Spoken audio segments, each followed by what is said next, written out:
I think OU has offered me an opportunity to further my studies. I had studied before in the UK.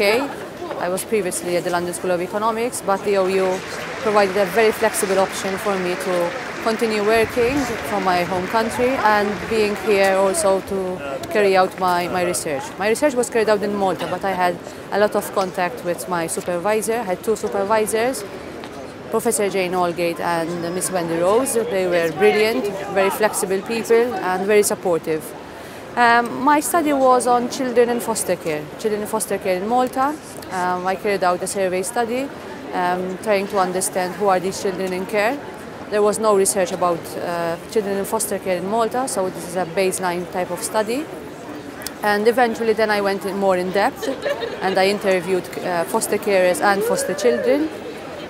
The study was more in depth about their contact experiences with the family of origin. Basically it was a very enriching experience. In the meantime I had 4 miscarriages.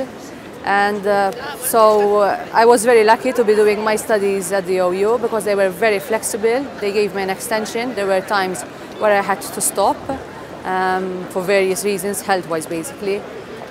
But they offered me an opportunity to put a bit on hold my studies, focus a bit on myself, and then eventually pick up again my studies and continue. And here I am today, graduating and getting finally my PhD in psychology and social work.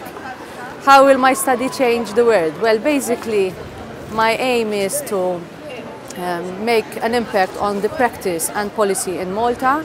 Last week I was actually doing a bit of training. I was carrying out a 2-day training to social workers in Malta about the experience of contact and how contact has to be seen in a wider perspective and how contact influences the relations children have with the family of origin and how important context is seen from a child perspective rather than an adult perspective. Apart from that, I'm also working on practice guidelines.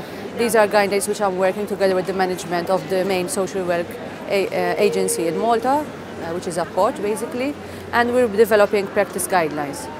Later on this month, I'll be also delivering training to foster carers about how their attitudes at times influence children and how with the right kind of attitudes they can help children having an enriching experience in view of contact with the family of origin. So basically I'm working on these things and hopefully as a result of my study I hope that in this way children can have better contact experiences with their family of origin.